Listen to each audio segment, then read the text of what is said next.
আসসালামু আলাইকুম এবং আদাব। গতকাল যমুনায় ডক্টর ইউনূস এবং তিনজন উপদেষ্টার উপস্থিতিতে বিএনপি, এনসিপি এবং জামাতের একটি গুরুত্বপূর্ণ মিটিং হয়েছে। সেই মিটিংয়ে কি আলোচনা হয়েছিল? আজকে দুপুর 1টায় সচিবালয়ে বাংলাদেশের মার্কিন রাষ্ট্রদূত মিস্টার ব্রেন্ট ক্রিস্টেনসেনের সাথে বাংলাদেশের বর্তমান পররাষ্ট্র উপদেষ্টা মোহাম্মদ তৌহিদ হোসেনের কি আলোচনা হয়েছে সেটি নিয়ে কথা বলবো। এবং আপনারা সবাই জানেন যে বর্তমানে চট্টগ্রাম বন্দরে যে অচল অবস্থা চলছে, সেই অচল অবস্থায় সরকার কেন বলছেন যে সে হার্ড লাইনে যেতে বাধ্য হবে? নির্বাচনের যেখানে মাত্র 4 দিন বাকি, কেন সরকারের এই হার্ড লাইনে যাবার এই থ্রেট, এটি নিয়ে আজকে কথা বলবো। রূপান্তরের সত্যের আজকের এই পর্বে সবাইকে স্বাগতম। প্রথমেই বলছি, আজকে দুপুর 1টায় সচিবালয়ে আমাদের বাংলাদেশের মার্কিন রাষ্ট্রদূত ব্রেন্ট ক্রিস্টেনসেনের সাথে পররাষ্ট্র উপদেষ্টা মোহাম্মদ তৌহিদ হোসেনের একটি মিটিং হয়েছে এবং সেই মিটিংয়ে পররাষ্ট্র সচিব এবং একজন জয়েন্ট সেক্রেটারি পর্যায়ের অফিসার উপস্থিত ছিলেন। কি নিয়ে তাদের মধ্যে কথা হয়েছে? মূলত আজকে এই মিস্টার ব্রেন্ট ক্রিস্টেনসেন তিনি তৌহিদ হোসেনের কাছে সম্প্রতি যে ভারত এবং আমেরিকার মধ্যে যে বাণিজ্য চুক্তি হয়েছে এবং ভারত এবং আমেরিকার মধ্যে যে ডিফেন্স ট্রিটিটা হয়েছে 2026 থেকে 2036 পর্যন্ত, এই দুটো চুক্তি সম্পর্কে ডিটেইল ব্রিফ করেন। এবং বিশেষ করে এই যে ডিফেন্স ট্রিটি হয়েছে, এর মধ্যে Bay of Bengal initiative, Indo Pacific রিজিয়নের সিকিউরিটি, এই সব বিষয় নিয়ে বলেন। এবং তিনি বলেন যে এই অঞ্চলে ইন্ডিয়া এবং আমেরিকা তাদের কমন ইন্টারেস্ট নিয়ে কাজ করবেন এবং তারা ওভারল্যাপিং মেথডে কাজ করবেন। যেখানে দিল্লি মনে করবে যে আমেরিকাকে সামনে এগিয়ে দেওয়া উচিত, সেখানে আমেরিকা সামনে থেকে ভূমিকা পালন করবে। আবার যেখানে আমেরিকা মনে করবে যে দিল্লির সামনে থেকে ভূমিকা পালন করা উচিত, সেখানে দিল্লি সামনে থেকে ভূমিকা পালন করবে। অর্থাৎ দুজনে মিলেমিশে যার যেখানে যতটুকু প্রয়োজন, যার যেখানে লিড করা উচিত সেটা করবে। এই পুরো বিষয়টাই তৌহিদ হোসেনকে বুঝিয়ে দিলেন। তৌহিদ হোসেন চলে যাবেন, আর 4 দিন পরে নির্বাচনে যদি নতুন সরকার আসে, তৌহিদ হোসেন আর বেশি দিন থাকবার কথা নয়। তাহলে একজন চলে যাওয়া, প্রস্থান উদ্ধত একজন পররাষ্ট্র উপদেষ্টার কাছে মার্কিন রাষ্ট্রদূত আসলে এগুলো কেন বললেন, কি বার্তা দিলেন? এর মধ্য দিয়ে আসলে মার্কিন রাষ্ট্রদূতদের পক্ষ থেকেও স্পষ্ট করে বলা হয়েছে যে বর্তমান বাস্তবতায় জিওপলিটিক্যাল সিচুয়েশন এবং সবকিছু মিলিয়ে ভারত এবং আমেরিকা বন্ধু হিসেবে কাছাকাছি অবস্থান করছে এবং একসাথে কাজ করছে এবং এই রিজিয়নের ইন্টারেস্ট তারা একসাথেই দেখবে। এই বাস্তবতা বিবেচনা করে বাংলাদেশের উচিত আমেরিকা এবং ভারতের সাথে তাদের সম্পর্ক নির্ধারণ করা। বিগত দিনে ডক্টর ইউনূস সরকার যেভাবে ভারতের সাথে পায়ে পা লাগিয়ে ঝগড়া করেছে, এবং ইউনূস সরকার অনেকেই মনে করেন এবং যেটা কিছুটা সত্যি যে তারা আমেরিকার আশীর্বাদ নিয়েই ক্ষমতায় এসেছিলেন, কিন্তু পরবর্তীতে দেখা গেছে ইউনূসের চলে যাওয়ার সময় আমেরিকার সাথে ইউনূসের সম্পর্ক আর আগের মতো উষ্ণ নেই। সুতরাং বাংলা ভাষায় যদি বলা যায় তাহলে ব্রেন্ট ক্রিস্টেনসেন তৌহিদ হোসেনকে বলেছে যে ডক্টর ইউনূসের সরকারের আর উচিত হবে না ভারতের সাথে চুদুরবুদুর করা।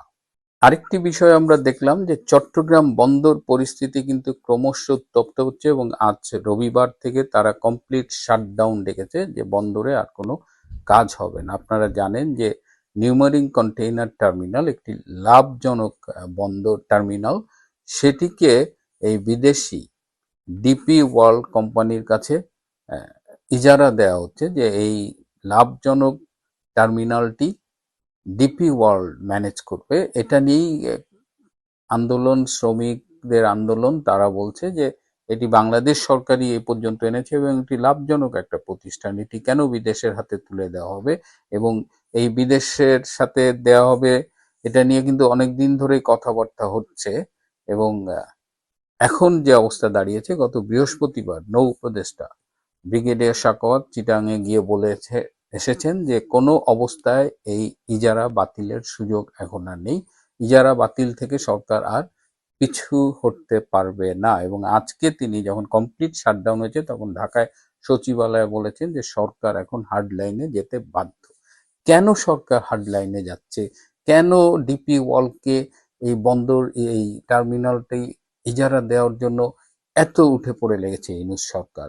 এটা কেঁচো খুঁড়তে গিয়ে সাপ বের হবার মতো একটা বিষয়। আপনাদের হয়তো মনে আছে বেশ কয়েক মাস আগে আমি এই এনসিটি টার্মিনাল ইজারা দেওয়া নিয়ে একটা এপিসোড করেছিলাম এবং সেখানে আমি বলেছিলাম যে এই মধ্যবর্তী কিছু ইন্টারিম টাইমে বলা যায় যে সেখানে এটিকে সাবলেট দেওয়া ছিল, যারা এনসিটি কে আগে ম্যানেজ করতো তাদেরই সাবলেট দেওয়া ছিল এবং এনসিটি এখন ডিপি ওয়ার্ল্ড চালাবে। এই ডিপি ওয়ার্ল্ডের চেয়ারপারসন কে?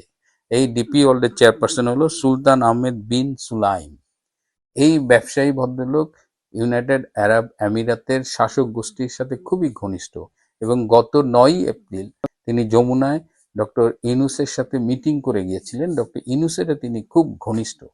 আপনারা যারা এপস্টেইন ফাইল ফলো করছেন, জেফরি এপস্টেইন, সেই জেফরি এপস্টেইনের খুব ঘনিষ্ঠ বন্ধু হলো এই ডিপি ওয়ার্ল্ডের চেয়ারম্যান এবং সেই সূত্রে তিনি ইউনূসের পূর্ব পরিচিত এবং তারা খুব ঘনিষ্ঠ বন্ধু। এই ডিপি ওয়ার্ল্ডের চেয়ারম্যান সুলতান আহমেদ, তার একটা স্পেশালিটি আছে। জেফরি অ্যাপস্টেইনের ফাইলে অনেকের নাম আসছে, কিন্তু জেফরি অ্যাপস্টেইন যাদের খুব ব্যক্তিগতভাবে পছন্দ করতেন তাদের মধ্যে একজন ছিলেন এই ডিপি ওয়ার্ল্ডের চেয়ারম্যান সুলতান আহমেদ। এবং তাদের ফাঁস হওয়া একটা ইমেলে জেফরি সুলতানকে জানাচ্ছে যে নিশ্চয়ই তুমি খুব মজা পেয়েছো। তার মানে কোনো একটা তরুণীকে পাঠিয়েছিল এবং সম্ভোগের পরে তার প্রতিক্রিয়া জানিয়ে অ্যাপস্টেইন বলছেন, এবং অ্যাপস্টেইন এটাও বলছেন যে তুমি আমার খুব প্রিয় একজন বন্ধু এবং তুমি আমার মতোই ক্রেজি। এবং আমরা এই ছবিও দেখেছি যে এই সুলতান আহমেদ জেফরি অ্যাপস্টেইনকে রান্না করে খাওয়াচ্ছে এবং জেফরি অ্যাপস্টেইন পাশে বসে আছে এবং তার কোলে একজন খুব অল্প বয়স্ক কিশোরী। সো এই যে অ্যাপস্টেইনের কালো ওয়ার্ল্ডের, এই ব্ল্যাক ওয়ার্ল্ডের ডক্টর ইউনূস কিন্তু খুব ঘনিষ্ঠ এবং এই ঘনিষ্ঠতা এবং আরো একটা কারণ আছে। এই যে ডিপি ওয়ার্ল্ড যে এই নিউমারিং টার্মিনালটা নেবে, কন্টেইনার টার্মিনালটা, এর জন্য একটা ব্যাপক ঘুষ লেনদেন হয়ে গেছে। তো ডক্টর ইউনূস, ব্রিগেডিয়ার সাখাওয়াত তারা অলরেডি ডিপি ওয়ার্ল্ডকে কাজ দেওয়ার বিনিময়ে একটা বড় অঙ্কের টাকা আত্মসাৎ করেছে, ঘুষ খেয়েছে। এখন এই টাকা তো আর ফিরিয়ে দেওয়া যাবে না। সুতরাং একদিকে অ্যাবস্টেইন কাণ্ড, পূর্ব পরিচিত ঘনিষ্ঠতা, আর একদিকে হলো ব্যাপক ঘুষের লেনদেন হয়ে গেছে। সুতরাং ডিপি ওয়ার্ল্ডকে তারা যেহেতু চলে যাবে 4 দিন পরে, নির্বাচন হলে খুব দ্রুত চলে যাবে বলে আশা করা হয়, তাই তারা যে কোনো ভাবেই হোক তাদের যে ঘুষটা খেয়েছে, তাদের যে বন্ধুত্ব, এগুলো সব মিলিয়ে যে কোনো উপায়ে হোক নিউমারিং কন্টেইনার টার্মিনালটা তারা ডিপি ওয়ার্ল্ডকে দিয়ে যেতে চায়, কিন্তু বন্দরের শ্রমিক কর্মচারীরা সেটি মানছে না। এখন দেখা যাক, ঘুষ খেয়ে বিপদে পড়ে গেছে ডক্টর ইউনূস এবং এই নৌ উপদেষ্টা এবং তাদের গং, কি করা যায়। এদিকে গতকাল যে মিটিংটা শুরুতেই বলেছিলাম, যমুনায় ডক্টর ইউনূস এবং আরো 3জন প্রভাবশালী উপদেষ্টা উপস্থিতিতে বিএনপি, জামাত এবং এনসিপির প্রতিনিধিদের মধ্যে একটা মিটিং হয় এবং এই মিটিং এর সর্বশেষ আপোষের চেষ্টা করা হয়। আপনারা জানেন যে জামাতে ইসলাম কিন্তু বরাবরই বলে আসছে এবং এই তারেক রহমানের সাথে গত মাসেও দেখা করেছে, বলেছে আসেন আমরা সবাই মিলে একটা জাতীয় সরকার গঠন করি। এবং গতকাল শেষ মিটিংটি হয়েছিল যেখানে আপোষ হওয়ার চেষ্টা করা হয়েছে কে কয়টা আসন পাবে এবং সবাই মিলেমিশে জাতীয় সরকার গঠন করবে। এবং সেখানে তারেক রহমান খুব স্পষ্টভাবে জানিয়ে দিয়েছে তিনি জামাতের সাথে জাতীয় সরকার গঠনে আগ্রহী না। এর আগে তিনি রয়টারে একটা ইন্টারভিউ দিয়েছেন, সেখানেও তিনি বলেছেন যে তার দল সংখ্যাগরিষ্ঠ আসনে জয়লাভ করলে তিনি চান যে জামাত একটা শক্তিশালী বিরোধী দল হিসেবে থাকুক। সুতরাং ডক্টর ইউনূসের এই যে সবাইকে নিয়ে একটা সরকার গঠন করা, সেখানে এনসিপি কে রাখা, এনসিপির কয়েকজন মন্ত্রী বানানো, জামাতকে রাখা, এটা তার একটা প্ল্যান ছিল, সেটা ব্যর্থ হয়ে গেছে।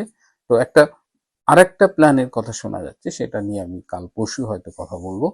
তো এখন জাতীয় সরকার হচ্ছে না, চট্টগ্রাম বন্দর উত্তপ্ত, এদিকে আমেরিকার পক্ষ থেকে খুব স্পষ্টভাবে জানিয়ে দেওয়া হয়েছে ভারতের সাথে পায়ে পা বাঁধিয়ে ঝগড়া করা যাবে না। এই অবস্থায় অনেক কিছুই শোনা যাচ্ছে। আগামী 3 দিন খুবই গুরুত্বপূর্ণ। নির্বাচন 12 তারিখে হবে বলেই ধারণা করা হচ্ছে, কিন্তু নির্বাচন কমিশনের কিন্তু প্রস্তুতি নেই। এখনো 7টি জেলায় নির্বাচনী সামগ্রী পৌঁছায়নি।